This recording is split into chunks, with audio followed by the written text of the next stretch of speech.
ஒன்று இராஜாக்கள் 4வது அதிகாரம். 1. ராஜாவாகிய சாலொமோன் சமஸ்த இஸ்ரவேலின் மேலும் ராஜாவாயிருந்தான். 2. அவனுக்கு இருந்த பிரபுக்கள். சாதோக்கின் குமாரனாகிய அசரியா பிரதான மந்திரியாயிருந்தான். 3.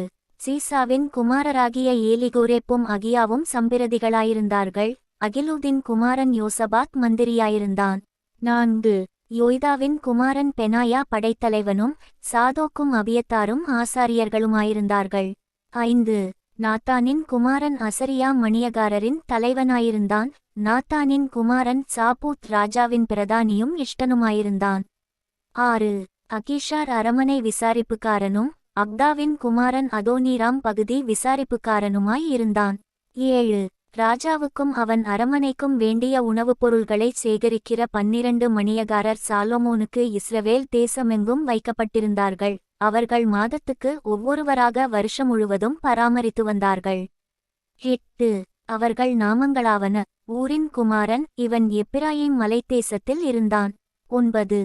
தேக்கேரின் குமாரன், இவன் மாக்காச்சிலும் சால்பீமிலும் பெட்ஷிமேசிலும் ஏலோன்பெத்தானானிலும் இருந்தான். 10. ஏசேதின் குமாரன், இவன் அருப்போத்தில் இருந்தான். சோகோவும் எப்பேர் சீமையனைத்தும் இவன் விசாரிப்பில் இருந்தது. 11. அபினதாபின் குமாரன், இவன் தோரின் நாட்டுப்புறமனைத்திற்கும் விசாரிப்புக்காரனாயிருந்தான். சாலொமோனின் குமாரத்தியாகிய தாபாத் இவனுக்கு மனைவியாயிருந்தாள். 12. அகிலூதின் குமாரனாகிய பானா, இவன் விசாரிப்பில் தானாகும் மெகிதோவும் சர்த்தனாவுக்கு பக்கமாகவும் எஸ்ரேலுக்கு கீழாகவும் பெச்சையான் தொடங்கி ஆபேல் மெகொல்லா மட்டும் யக்மேயாமுக்கு அப்புறத்து மட்டும் இருக்கிற பெச்சையான் அனைத்தும் இருந்தது. 13. கேபேரின் குமாரன், இவன் கீலேயாத்திலுள்ள ராமோத்தில் இருந்தான். கீலேயாத்திலுள்ள மனாசேயின் குமாரனாகிய யாவீரின் கிராமங்களும் மதில்களும் வெண்கலத் தாழ்பாள்களுமுள்ள பாசான் தேசத்தினுடைய 60 பெரிய பட்டணங்களுள்ள அர்கோப் சீமையும் இவன் விசாரிப்பில் இருந்தது. 14. இத்தோவின் குமாரன் அகினதாப், இவன் மக்னாயீமில் இருந்தான். 15. அகிமாஸ், இவன் நப்தலியில் இருந்தான். இவன் சாலொமோனுக்கு இருந்த ஒரு குமாரத்தியாகிய பஸ்மாத் என்பவளை விவாகம் பண்ணினான். 16. ஊசாயின் குமாரன் பானா, இவன் ஆசேரிலும் ஆலோத்திலும் இருந்தான். 17. பருவாவின் குமாரன் யோசபாத், இவன் இசக்காரில் இருந்தான். 18. ஏலாவின் குமாரன் சிமேயி, இவன் பென்யமீனில் இருந்தான். 19. ஊரியின் குமாரன் கேபேர், இவன் எமோரியரின் ராஜாவாகிய சீகோனுக்கும் பாசானின் ராஜாவாகிய ஓகுக்கும் இருந்த தேசமாகிய கீலேயாத்தேசத்தில் இருந்தான். இவன் மாத்திரம் அத்தேசத்தில் அதிபதியாய் இருந்தான். 20. யூதாவும் இஸ்ரவேலும் கடற்கரை மணலத்தனை ஏராளமாயிருந்து புசித்து குடித்து மகிழ்ந்து கொண்டிருந்தார்கள். 21. நதி தொடங்கி பெலிஸ்தர் தேசவழியாய் எகிப்தின் எல்லை மட்டும் இருக்கிற சகல ராஜ்யங்களையும் சாலொமோன் ஆண்டு கொண்டிருந்தான். அவர்கள் சாலொமோனுக்கு காணிக்கைகளை கொண்டுவந்து அவன் உயிரோடிருந்த நாளெல்லாம் அவனைச் சேவித்தார்கள். 22. நாள் ஒன்றிற்கு சாலொமோனுக்குச் செல்லும் சாப்பாட்டுச் செலவு 30 மரக்கால் மெல்லிய மாவும் 60 மரக்கால் மாவும். 23. கலைமான்களையும் வெளிமான்களையும் வரையாடுகளையும் கொழுமையான பறவைகளையும் தவிர கொழுக்கப்பட்ட 10 மாடுகளும் மேய்ச்சலிலிருந்து வந்த 20 மாடுகளும் 100 ஆடுகளுமாம். 24. நதிக்கு இப்புறத்தில் இருக்கிற திப்சா முதற்கொண்டு ஆசா மட்டுமுள்ளவையெல்லாவற்றையும் நதிக்கு இப்புறத்திலுள்ள சகல ராஜாக்களையும் ஆண்டு வந்தான். அவனைச் சுற்றி எங்கும் சமாதானமாயிருந்தது. 25. சாலொமோனுடைய நாளெல்லாம் தான் துவக்கி பெயர்செபா மட்டும் யூதாவும் இஸ்ரவேலும் அவரவர் தங்கள் தங்கள் திராட்சச் செடியின் நிழலிலும் தங்கள் தங்கள் அத்திமரத்தின் நிழலிலும் சுகமாய் குடியிருந்தார்கள். 26. சாலொமோனுக்கு 4000 இரத குதிரைலாயங்களும் 12000 குதிரை வீரரும் இருந்தார்கள். 27. மேற்சொல்லிய மணியகாரரில் ஒவ்வொருவரும் தந்தன் மாதத்திலே சாலொமோன் ராஜாவுக்கும் ராஜாவின் பந்திக்கு வரும் யாவருக்கும் வேண்டியவைகளை ஒரு குறைவுமின்றி பராமரித்து. 28. குதிரைகளுக்கும் ஒட்டகங்களுக்கும் வேண்டிய வார்கோதுமையையும் வைக்கோலையும் அவரவர் தங்களுக்கு இடப்பட்ட கட்டளையின்படி அவைகள் இருக்கும் ஸ்தலத்திற்கு கொண்டு வருவார்கள். 29. தேவன் சாலொமோனுக்கு மிகுதியான ஞானத்தையும் புத்தியையும் கடற்கரை மணலத்தனையான மனோவிருத்தியையும் கொடுத்தார். 30. சகல கிழக்கத்தி புத்திரரின் ஞானத்தையும் எகிப்தியரின் சகல ஞானத்தையும் பார்க்கிலும் சாலொமோனின் ஞானம் சிறந்ததாயிருந்தது. 31. அவன் எஸ்ராகியனாகிய ஏத்தானிலும் ஏமான் கல்கோல் தர்த்தா என்னும் மாகோலின் குமாரரிலும் மற்ற எல்லா மனுஷரிலும் ஞானவானாயிருந்தான். சுற்றிலும் இருந்த சகல ஜாதிகளிலும் அவன் கீர்த்தி பிரபலமாயிருந்தது. 32 அவன் 3000 நீதிமொழிகளைச் சொன்னான். அவனுடைய பாட்டுகள் 1005. 33 லீபனோனில் இருக்கிற கேதுருமரங்கள் முதற்கொண்டு சுவரில் முளைக்கிற ஈசோப்பு பூண்டுவரைக்குமுள்ள மரமுதலிய தாவரங்களை குறித்தும் மிருகங்கள் பறவைகள் ஊரும்பிராணிகள் மச்சங்கள் ஆகிய இவைகளை குறித்தும் வாக்கியங்களைச் சொன்னான்.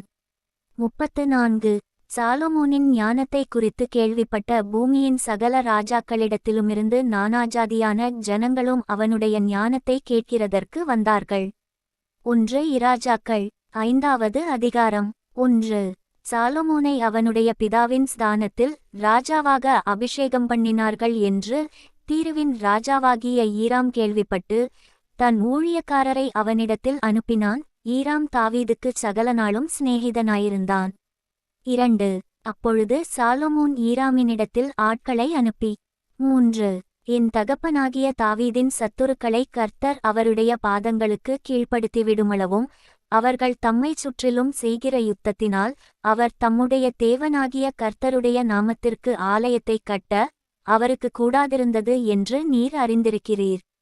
4 ஆனாலும் இப்பொழுதோ என் தேவனாகிய கர்த்தர் எங்கும் எனக்கு இளைப்பாறுதலை தந்தார். விரோதியும் இல்லை, இடையூறும் இல்லை.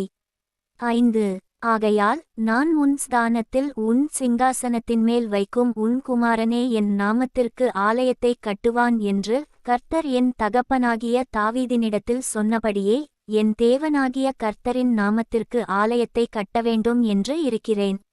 6 ஆதலால் லீபனோனில் எனக்காக கேதுருமரங்களை வெட்டக் கட்டளையிடும். சீதோனியரைப் போல மரவெட்டு வேலை அறிந்தவர்கள் எங்களுக்குள்ளே ஒருவருமில்லை என்பது உமக்கு தெரியும்.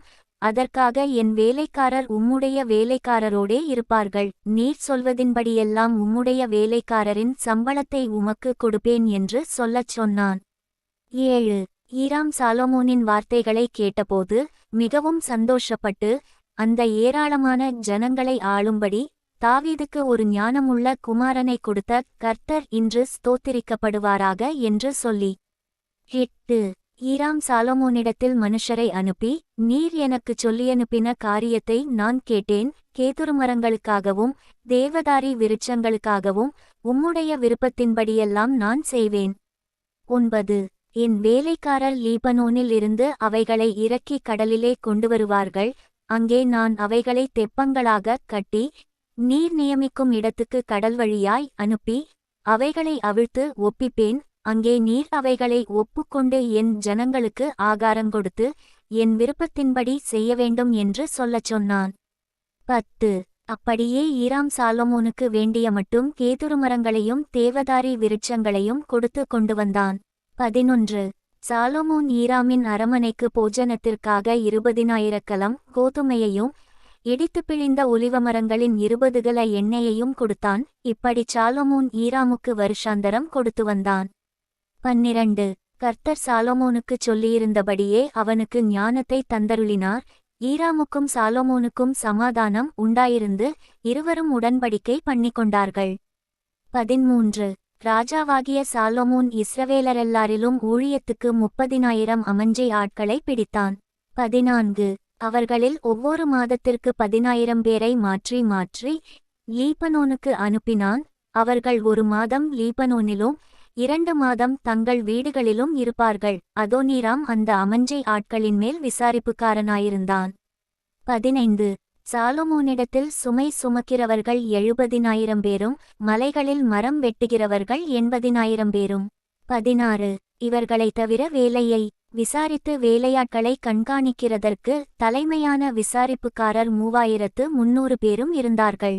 17 வெட்டின கல்லால் ஆலயத்துக்கு அஸ்திபாரம் போட பெரிதும் விலையேற பெற்றதுமான கற்களை கொண்டுவர ராஜா கட்டளையிட்டான். 18 ஆலயத்தைக் கட்ட சாலொமோனின் சிற்பாசாரிகளும் ஈராமின் சிற்பாசாரிகளும் கிபலி ஊராரும் அந்த மரங்களையும் கற்களையும் வெட்டி ஆயத்தப்படுத்தினார்கள். 2 இராஜாக்கள் 6வது அதிகாரம். 1 இஸ்ரவேல் புத்திரர் எகிப்து தேசத்திலிருந்து புறப்பட்ட 480 வருஷத்திலும் சாலொமோன் இஸ்ரவேலின் மேல் ராஜாவான 4ஆம் வருஷம் சீப் மாதமாகிய 2ஆம் மாதத்திலும் அவன் கர்த்தரின் ஆலயத்தை கட்டத் தொடங்கினான். 2.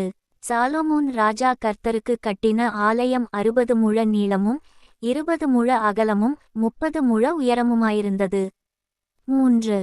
ஆலயமாகிய அந்த மாளிகையின் முகப்பிலே அவன் கட்டின மண்டபம் ஆலயத்தின் அகலத்திற்குச் சரியாய் 20 முழ நீளமும் ஆலயத்துக்கு முன்னே 10 முழ அகலமுமாயிருந்தது.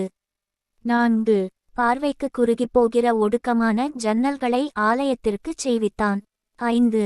அவன் தேவாலயத்தின் சுவரும் சந்நிதி ஸ்தானச்சுவருமாகிய ஆலயத்தின் சுவர்களுக்கு அடுத்ததாய்ச் சுற்றுக்கட்டுகளைக் கட்டி அவைகளில் அறைகளைச் சுற்றிலும் உண்டாக்கினான்.